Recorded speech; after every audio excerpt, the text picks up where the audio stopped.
आधे मिसाइल्स तो माशाल्लाह मैंने अपने आला के फजलो करम से तैयार करवाए हैं। और ये जो टॉम टॉम हॉक है जो है वो भी माशाल्लाह नवाज शरीफ ने बनवाया था, और वो भी बलूचिस्तान से हम लेके आए थे। पाकिस्तान के साबिक वजीर आजम नवाज शरीफ के सितारे काफी अरसे से गर्दिश में हैं। तवील अरसे बाद सियासी खामोशी तोड़ी तो पहले सियासी मुखालिफिन ने आड़े हाथों लिया, उसके बाद सोशल मीडिया पर भी उनका एक क्लिप वायरल हो गया। वीडियो क्लिप में बड़े मियां साहब ने एटमी धमाकों का क्रेडिट लिया, JF-17 थंडर बनाने के मुआहदे पर दस्तखत का भी फख्र से जिक्र किया और साथ ही पाकिस्तान को टॉमाहाक क्रूज मिसाइल देने का भी। टॉम हॉक है जो है वो भी माशाल्लाह नवाज शरीफ ने बनवाया था, और वो भी बलूचिस्तान से हम लेके आए थे जब क्लिंटन ने अफगानिस्तान पे रॉकेट चलाए थे, मिसाइल गिराए थे। बस अब यही टॉमाहाक क्रूज मिसाइल सोशल मीडियाई प्लेटफॉर्म से नवाज शरीफ पर दागा जा रहा है। इंजीनियरिंग हुई उसको हमने बना दिया। मियाँ साहब भोले बादशाह हैं शायद, या फिर तनकीद के निश्तर चुभ होने वाले ला इल्म या कम इल्म। हमारे ख्याल में बात कुछ मिली जुली सी है, लेकिन इतनी वायरल हुई कि सोशल मीडिया पर टॉमाहाक क्रूज मिसाइल टॉप ट्रेंड भी बना रहा।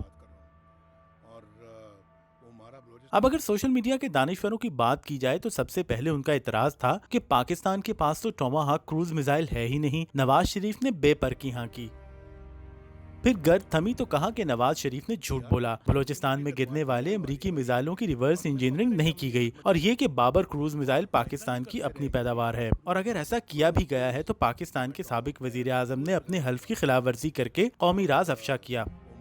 यानी पहले मियाँ साहब को ओंगी बोंगी पर ताने और फिर हल्फ की खिलाफ वर्जी और गद्दारी का मेडल वगैरह वगैरह। खैर, नवाज शरीफ के बयान से सोशल मीडिया पर आने वाला तूफान या उबाल बासी कड़ी में उबाल जैसा है, क्योंकि ना तो रिवर्स इंजीनियरिंग कोई घिनौना जुर्म है और ना ही इस दावे से कौमी राज फाश हुआ। राज तो तब फाश होता जबकि वो राज रहा हो।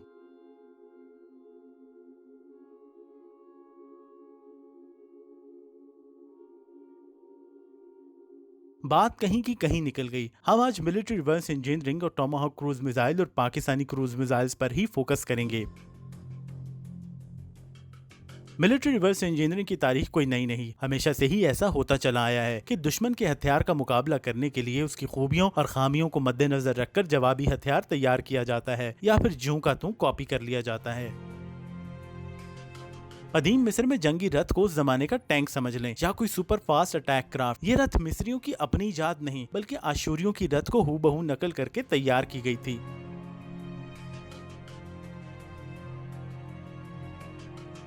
चले ज्यादा पुराने जमाने में नहीं जाते। सोवियत यूनियन का T-4 बम्बार तैयारा, अमरीकी B-29 और Soviet R-1 rocket German V-2 rocket की ही रिवर्स इंजीनियरिंग का कमाल था। पाकिस्तान का हमसाया ईरान इस मामले में किसी से नहीं शर्माता और सरेआम खुलेआम शाह ईरान के जमाने में लिए गए अमरीकी फाइटर जेट्स की रिवर्स इंजीनियरिंग करके हजार कश और साइका जैसे तैयारे बना रहा है। इसी तरह चीनी कब निचले बैठने वाले हैं। रूसी MiG-15 से J-7 और सुखोई 33 को कॉपी पेस्ट करके बनाया गया J-15 भी सबके सामने है।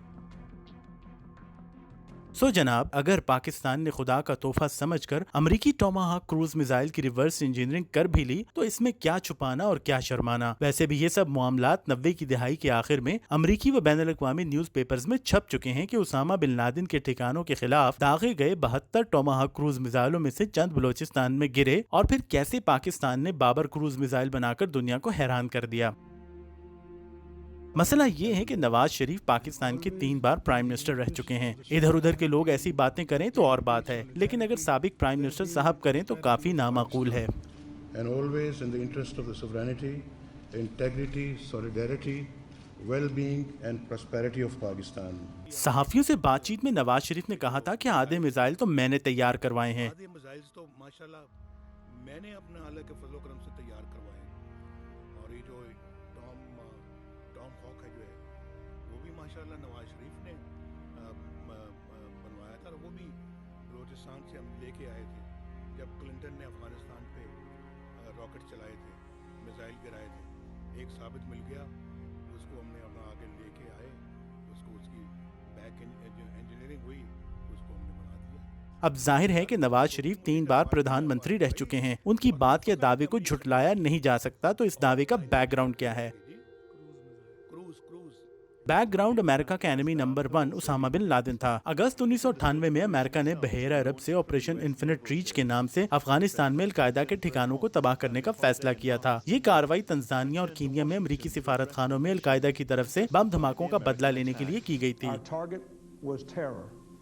Our mission was clear: to strike at the network of radical groups affiliated with and funded by Osama bin Laden, perhaps the preeminent organizer and financier of international terrorism in the world today.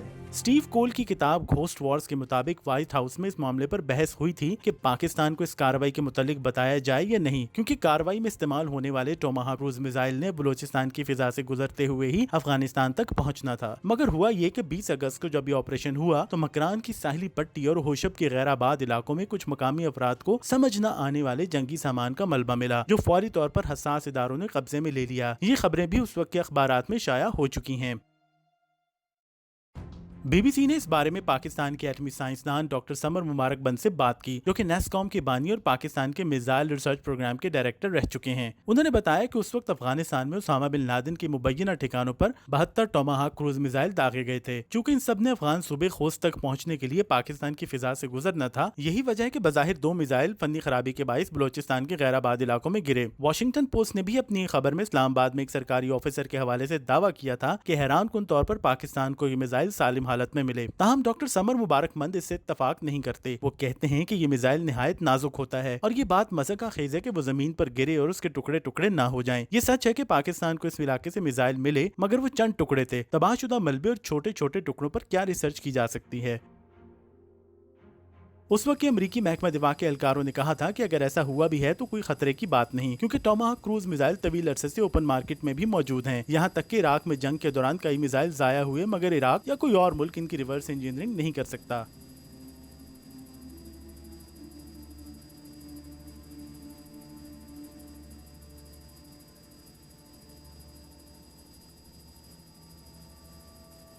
2009 में भी अमरीकी अखबारात में खबरें शाया हुई थीं कि America की इंटेलिजेंस एजेंसीज को पाकिस्तान के एक ऐसे मिसाइल तजर्बे का पता चला है जिसे खुफिया रखा गया था। अमरीकी इंटेलिजेंस का खदशा था कि पाकिस्तान ने 1980 की दिहाई में खरीदे गए हार्पून मिसाइल की रिवर्स इंजीनियरिंग की है। पाकिस्तान के दफ्तर खारजा ने इन खबरों की तर्दीद करते हुए उन्हें मनगढ़ंत करार दिया था और एक मुनफरिद पेशकश की थी कि अगर अमरीका चाहे तो अपने बेचे गए मिसाइल सिस्टम का जायजा ले सकता है, जिसे हरगिज नहीं छेड़ा गया।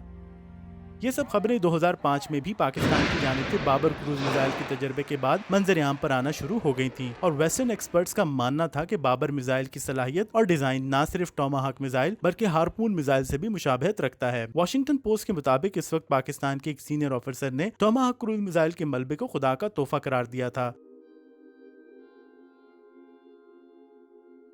अब सवाल यह है कि नवाज शरीफ का क्रूज मिसाइल के मुतालिक दावा कितना दुरुस्त है। डॉक्टर समर मुबारकमंद के मुताबिक पाकिस्तान ने टोमाहाक को रिवर्स इंजीनियरिंग या नकल बिल्कुल नहीं किया, क्योंकि ये टेक्निकली पॉसिबल नहीं, क्योंकि साख्त कॉपी कर भी ली जाए तो असल काम तो किसी भी क्रूज मिसाइल के सॉफ्टवेयर का होता है, जिसका मुकम्मल कंट्रोल मैन्युफैक्चरर के पास ही रहता है।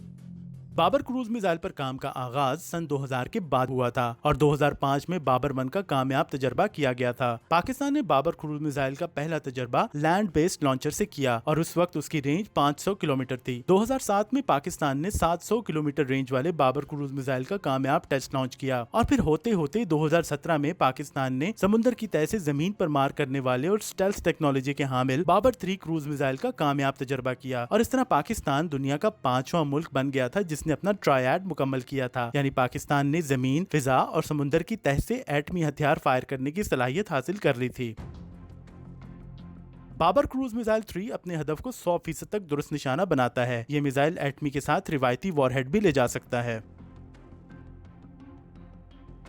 इसी तरह पाकिस्तान ने जनवरी 2018 में हरबा क्रूज मिसाइल का भी तजर्बा किया, जो कि बहरी जहाज से फायर किया जाता है।